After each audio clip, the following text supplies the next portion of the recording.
Welcome to this episode of the Sports Detective Podcast Show. My name is James Williams, and today is SGA the NBA's most egregious free throw merchant?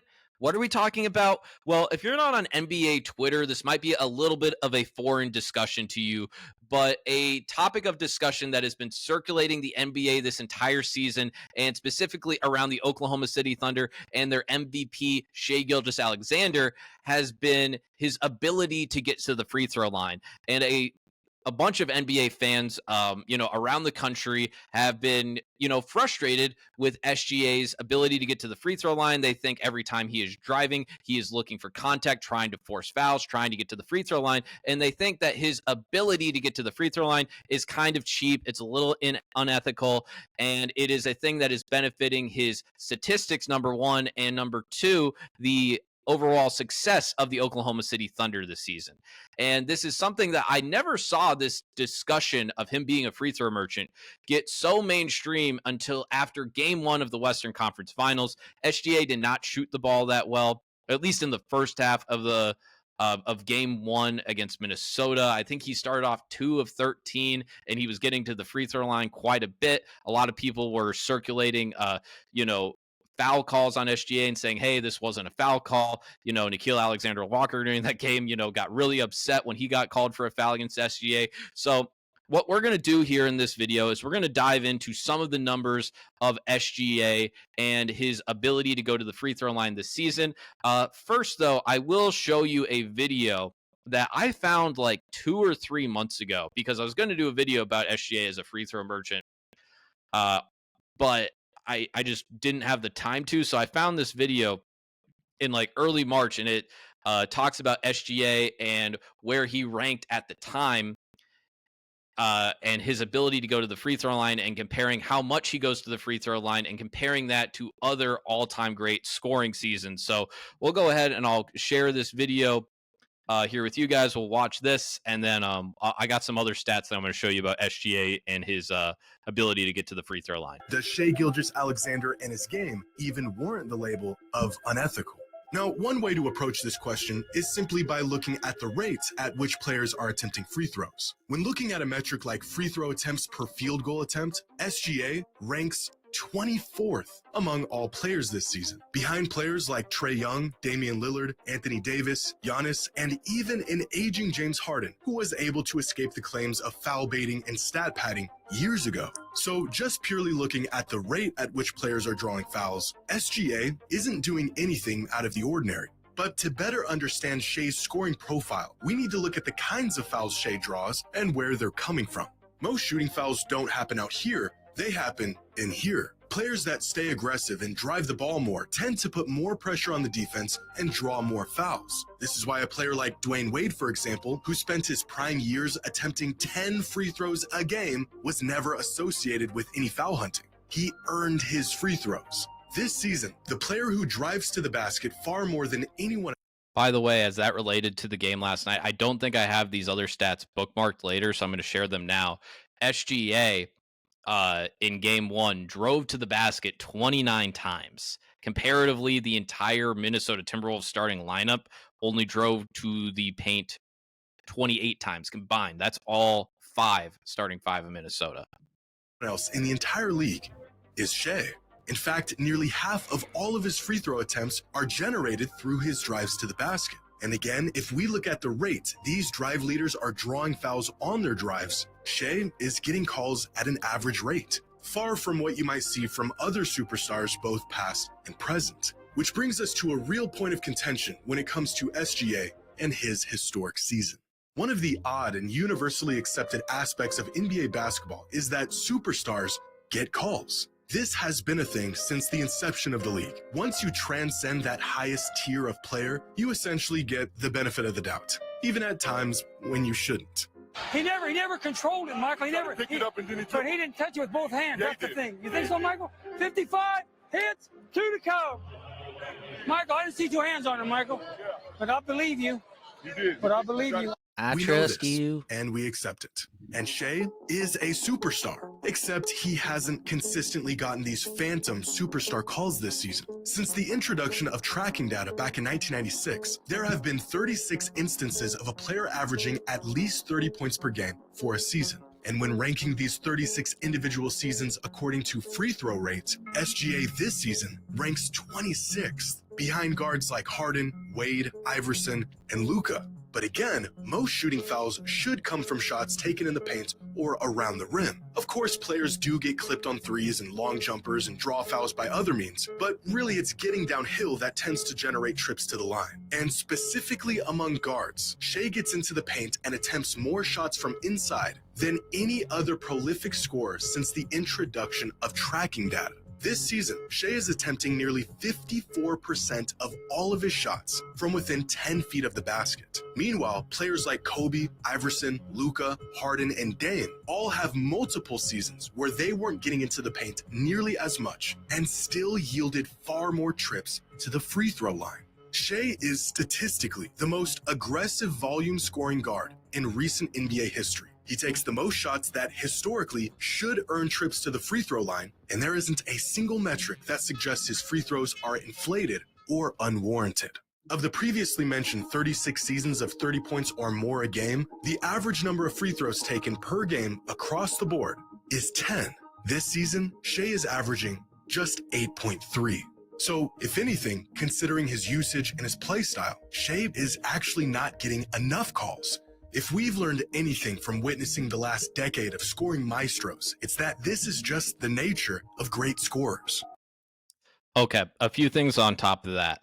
I believe SGA, if you take away the free throws that he was getting this season, if you just go points scored this season by every single player in the NBA, not at the free throw line, SGA is still the leading scorer in the NBA. With that being said, though, how that guy layered it on there at the end is SGA not getting calls. I don't know if I would go that far. If you watch SGA enough, he definitely initiates contact, and he does get the benefit of the whistle. With the stuff with the driving, he drives all the time, which actually makes him like a really unique player in today's day and age, where he's driving, he's scoring in the mid-range and at the basket, but unlike other players, he really doesn't shoot that many threes. He just doesn't shoot that many threes, which I was always kind of skeptical of him, and maybe even Oklahoma City's chances before the season, obviously, of going on a deep playoff run because of that, because they just, I don't know if they had that 3-ball weapon, but it turns out maybe you don't need that if you can score as efficiently as he does around the basket, and you have an amazing defense like the Thunder do. So let's go ahead, and I'm going to show you guys a few other stats. I'm going to have to zoom out here. Gilgeous-Alexander and his game. About SGA and free throws here. So does SGA, excuse me, does Shai Gilgeous-Alexander flop sometimes? Sure. Is he a free throw merchant? Not unless you consider Jaren Jackson Jr. and Scottie Pippen Jr. free throw merchants too. So NBA playoff foul merchants, is that I don't know if that's an exact stat. But you can see here SGA, who is getting the most points from the line, minimum 15 minutes per game average. SGA is getting 26% of his points from the free throw line in the playoffs. Guys like Luka are higher. Damian Lillard before he got hurt. Jimmy Butler, Ausar Thompson. I don't know about that stat. Really helps you out that much. Actually, surprisingly, wait, did I miss Brunson? Is Brunson not on this list? Huh, interesting. Fun fact, 29 NBA MVPs attempted more free throws in their MVP seasons than SGA did this year. So there's been like 70-something seasons, 78, 79. So that's something to note about. Most free throw attempts by an MVP since 2000, just an FYI. Joel Embiid a few years ago attempting almost 12. Shaq, Westbrook, LeBron, Iverson, Harden, Giannis, KD, Giannis again, LeBron, Kobe. The thing with like some of these guys too, and I think this with Giannis as well, and when Anthony Davis was getting a lot of free throw attempts, it's like these guys, their only way they're scoring is around the basket. They're so unstoppable. So a lot of times the defense's only way to try and stop these guys is hack the crap out of them. And, with Shaq, people enjoyed hacking the crap out of him because you go to the free throw line. And even though he shot 10 free throws a game that year, he's probably making like 5.3 of them per game. A few more. I just thought this was funny. SGA, Shai Gilgeous-Jordan, kind of a similar game. If you were following the game last night, a similar stat line to like what SGA had, where he had attempted like it was like either 8 or 10 free throws and then only had like 2 field goal makes. So Michael Jordan, same thing as SGA, getting to the free throw line. This is the last one I will show you guys here. This is Tom Haberstroh I don't know if this is his podcast. It's called The Big Number. You can see here Shai Gilgeous-Alexander's 110 free throws over a 12-game span ranks blank all-time in playoff history. We'll go ahead and let him tell us some more numbers about SGA. So let's do it. Shai Gilgeous-Alexander averaging a little over 9 free throw attempts per game this postseason, 110 free throw attempts in 12 games. So where do you think that ranks? How many times have we seen a guy have at least 110 free throw attempts in a 12-game span, single postseason all time? Would you say like top 50 players? I was even going to say higher. I was maybe like top 20. I mean, like that's a lot of free throws in a short span. Shai Gilgeous-Alexander this postseason, Dan. You're crying. I'm is crying. so ridiculous. It's so ridiculous. I'm crying. His 110 free throw attempts ranks 406th all time for the highest number of free throw attempts in any 12-game span. It's not even top 400, Dan. That's incredible. So I was way off when I said top 20. That was way off. 400 times we've seen guys take more free throws in a 12-game span than what we're seeing with Shai Gilgeous-Alexander. Just to entertain you some more here, Michael Jordan's highest over a 12-game span is not 120 or 130 or 140. Shai Gilgeous-Alexander, 110. Michael Jordan is at 179. LeBron, 174. Jerry West, 155. Oscar, 154. Again, Shai, right now, free throw merchant, 110 over a 12-game span. He went through the numbers there a little bit too. I kind of dived into this a little bit too when all of this SGA free throw merchant stuff originally started coming out a few months ago. And if you don't believe me or Tom on some of those stats, go ahead and look at like what did that first video say? SGA's free throw attempts are around 8 something per game. I believe he's actually shooting less free throws per game in the playoffs as of right now than he was during the course of the regular season. But go ahead and go back and look at like free throw attempt numbers from guys like Michael Jordan or Kobe Bryant. These guys are regularly in the primes of their careers shooting like anywhere like 10 is low for a lot of their years, a lot of their prime years on free throw attempts per game.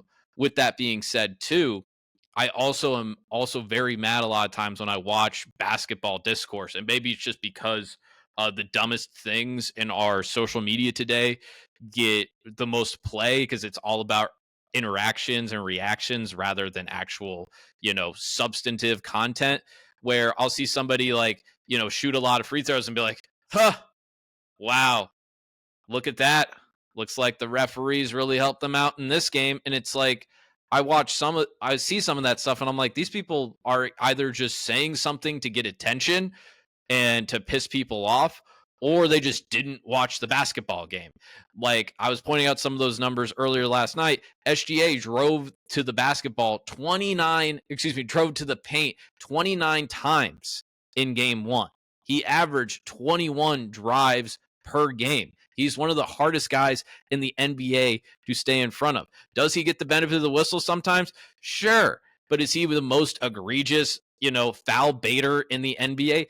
No, I think what Jalen Brunson was doing in the first round against the Pistons was way worse. Have you ever watched Trae Young play basketball? Have you ever watched Joel Embiid was trying to foul bait in the Olympics? And those Olympic refs were like, dude, you ain't getting away with that stuff here, dude. What are you doing? And that's why Joel Embiid sometimes was kind of hard to play for the United States, the Olympics, because he couldn't get that out of his head. James Harden was the worst. Chris Paul was one of the worst of all time.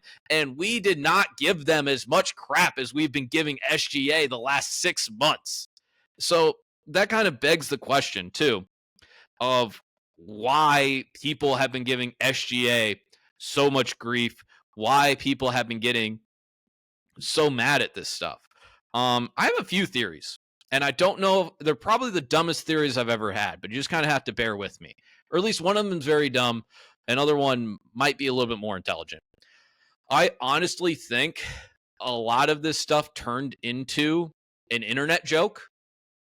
And because it turned into an internet joke, basically every time SGA would shoot over like 10 free throw attempts per game, a bunch of people that didn't watch the game would post how many free throw attempts that he had, post the stats online, and then post some sort of like GIF or meme with it. And that stuff just kind of caught on like wildfire. And I'm just telling you, as someone that was just on Twitter a lot of times over the past, over this entire NBA season, you would just always see that over and over and over again. And then if you were a team that was playing against SGA, and I think we've seen it illuminate a lot more during this recent playoff stretch, when SGA would have a lot of those high free throw games, like what we were just describing, the other team would get so mad and they would say, hey, SGA is getting the benefit of the whistle. And again, like I said, are there maybe 2 or 3 times, in a game, maybe even more than that sometimes, that SGA gets the benefit of the whistle? Of course. I'm not saying that at all. But I just think it's more of like a joke rather than people actually living in reality, looking at each individual foul as it comes, comparing that to how other people get fouls called on the other side of the court. Because that's the thing too. No person that is a fan of their own team is biased. Like Oklahoma City fans aren't going to be out there and saying like about they might be going out and calling, or excuse me, let me flip that. Minnesota fans aren't going to be sitting there and talking about all the times Anthony Edwards may get a call, or Julius Randle may get a call, or Dante DiVincenzo might get a call, or Mike Conley might get a call, because they're too focused on the other team because they're only worried about their own team. That's just kind of how, sports fandom works. So I honestly think that might be a big part of it, is that we're just, because it was just this internet joke for the entire season, it has just turned into a thing where we just associate that with SGA, and we are just paying closer attention to it because of that joke rather than because of actual reality. With that being said, too, I have another theory. And Oklahoma City fans, you guys might actually like this one. Are they saying this because I was wondering why. I'm like, why aren't we talking about this with Harden? Why aren't we talking about this with Chris Paul? Why aren't we this hard on it? Now, maybe it is the internet and the way that we are today, but is it maybe just because there's nothing else we can really call out about SGA? There's just nothing else we can really call out about his game. We can't really talk about, hey, he's shooting way too many threes. He's settling for jump shots, because he doesn't. He doesn't. We can't really talk about his defense like somebody like Nikola Jokic, because his defensive metrics are actually pretty good. I wouldn't go as far to call him like an all defensive player, because there's so many other guys on his team that are primary defenders. But even though, because Oklahoma City's defense just overall is so elite, SGA's just analytical numbers, defensive rating, stuff like that is like, considered elite. But I think that's more because not saying he's a poor defender, but like Steph Curry in the prime days of the Warriors had an elite defensive rating, but that's because he was on a amazing defensive team. I do think SGA is a little bit of a better defender than Steph Curry, maybe even a lot of a better defender than Steph Curry. But I think that's part of it. Like, is the free throw thing the only thing that they got on him? Like, can't really talk about, like, I don't know if anyone nationally really knows much about his personality. Can't necessarily do the Tatum thing where we call him corny. Is that just because we don't have anything else to associate him with? I don't know. Just another theory I have. That might be the only thing that people can really criticize him for. It's like, hey, he flops a little bit. And trust me, guys, if that's the worst thing that opposing fan bases and people that don't like the Oklahoma City Thunder, SGA, can say about you, I think you're in a pretty good spot. So, pretty much, hope you guys enjoyed this video. Laid out a lot of numbers here. Showed you guys some interesting stuff. Hope you guys enjoyed it. I know I'm not going to convince any of your minds. Oklahoma City fans probably thought I was being a little bit too harsh on SGA there. People that don't like SGA probably thought I was being a little bit too nice. So Anyway, there you have it. That's going to do it for this video here today. If you like this video, make sure you hit like and subscribe. Best ways that you can help support this podcast, cost you absolutely $0, and I'll love you forever. Feel free to leave a comment what you think is SGA, the most egregious free throw merchant. Also, I've been saying, when I keep saying free, I think sometimes I'm saying it fast. It sounds like I'm saying 3. Sorry. Free throw merchant in the NBA. Would love to hear you guys' thoughts on that. So leave a comment below what you think about SGA as a free throw merchant. And feel free to check out other videos on the Sports Detective Podcast channel page. And we'll talk to you next time. Thank you for watching.